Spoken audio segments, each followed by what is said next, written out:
Hi, and welcome back to my channel, The Organised Mum Lifestyle. We are back from a 5-week trip to the UK, flying from New Zealand to England, and we did 28 hours of flying with a 2-year-old and a 3-year-old, me and my husband. And I have to say, it was okay. I worked myself up about it, I did so much research, everybody told me how awful it was going to be. I've learnt some things, and I want to share them with you in this video. So here are my top tips for flying long haul with 2 toddlers. My first tip is to plan ahead. If you can get an evening flight, go for it. We did an 8 p.m. takeoff, which did mean there was health and safety, takeoff and then dinner, but then the kids did sleep from about 12 o'clock and had about 4 or 5 hours sleep, which was fantastic.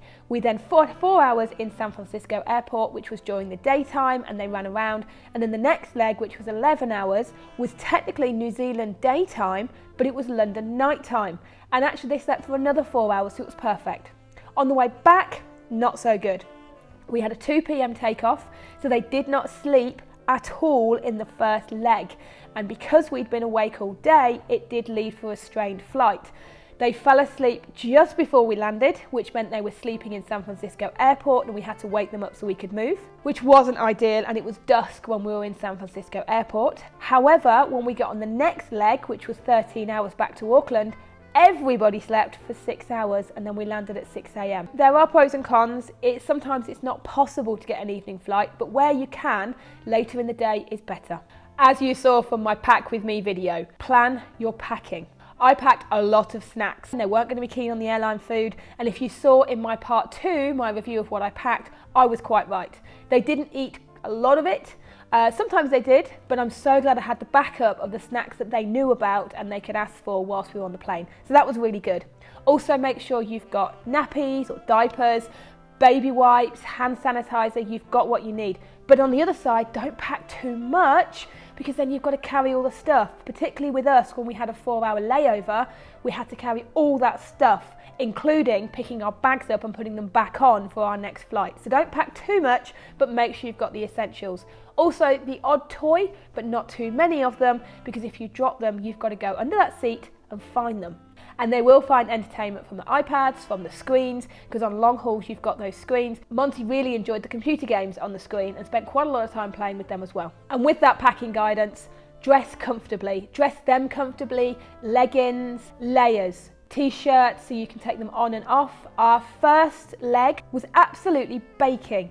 I literally had Tilly in just a nappy at one point. It was so hot, which was very unusual because I'm used to planes being too cold. The next leg was fine. It was what I would expect. I don't mind being too cold because you can put the blankets on, you can do jumpers, you can do layers, but being too hot really makes it hard work. Keep moving. Where possible, if the seatbelt sign's not on, keep moving. Tilly and I did quite a lot of laps. Tilly was 2 and about 3 days when we flew out, so she was still fairly young. We were doing laps around the plane. She was too big for a bassinet. We walked up and down the aisles. She did lots of smiling. She would walk around just out of curiosity.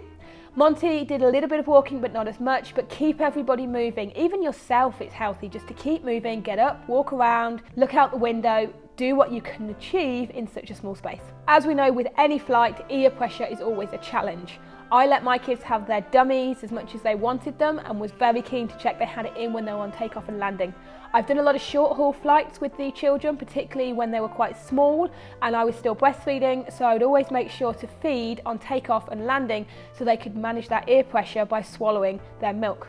Or I would prepare them a bottle at that time and we do a bottle feed during that time. So whether you're long haul or short haul, be aware of ear pressure. If you don't have dummies, you can also give them a lolly during that time if they're old enough to suck on lollies or something to chew on.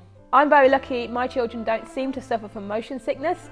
Tilly had one time when she felt unwell on a boat, but it was a massive swell and it was one of the worst ferry crossings I've ever been on. This time it was a lovely smooth ride, but I did bring nausea lollipops, which are worth looking into, and nausea bands, just in case we needed them. I had them in the bag, ready and packed, but we didn't need them. I have read that maintaining routine is a key one, but when you're on a 28-hour flight, that's quite difficult. Like I said, they did go to sleep, which was great. I did bring their pajamas and onesies so I could get them changed, and I noticed quite a few parents did that. They went and did a toilet routine, and they did teeth, and they put them to bed. I actually didn't. and I don't think it made too much of a difference, but I can recommend maybe keeping a routine might be good for you. Research your airline. We flew with Air New Zealand for one leg and British Airways for the other leg.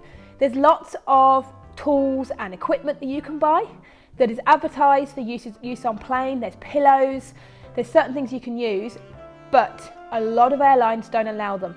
One idea I had was to create a dark area by putting a blanket over the top and then putting pegs on, and I set it all up for Tilly, and then I was told I had to take it down because if an oxygen mask were to fall, it wouldn't be able to get to the baby. So I had to take it down.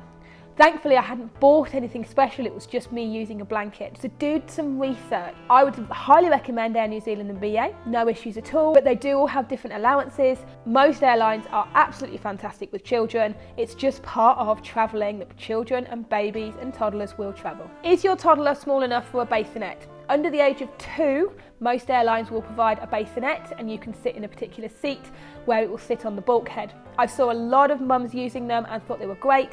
Tilly was 2 and 3 days when we flew out, but either way she's too big. She would have been too big, she needed her own seat. So consider a bassinet and whether that's effective for you. If they're even smaller, you can bring their car seat on certain airlines and you can put them within a seat that way if they're quite comfortable in their car seat. Now, one thing we did for Air New Zealand was to get a sky couch. It was well worth it. It was $200 extra. You book 3 seats and we booked 4 seats anyway because we also had Daddy.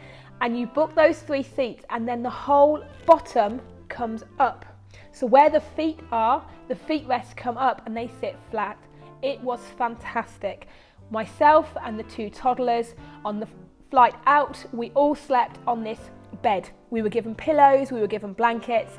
It's absolutely fantastic and I would highly recommend it for $200 New Zealand dollars on top of your flight. Well worth it. On our flight back, this was Air New Zealand only, so on the 13-hour leg, it was a really empty flight because nobody was flying to Auckland in August, which is the middle of winter. So we had 7 seats to ourselves between 4 of us. So what we did was Daddy and Monty had 4 seats, Tilly and I had the sky couch. We got 6 hours of sleep across the sky couch. Highly recommend it. Have a look at Sky Couch if it's available on your flight. Thank you for watching.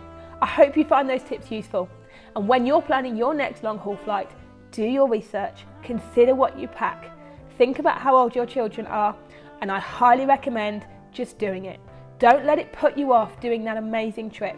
For us, it nearly put me off spending quality time with family in England, something I didn't want my children to miss out on. Despite it being 28 hours of travelling, it was well worth it and something that I would do again, but maybe let's wait another year.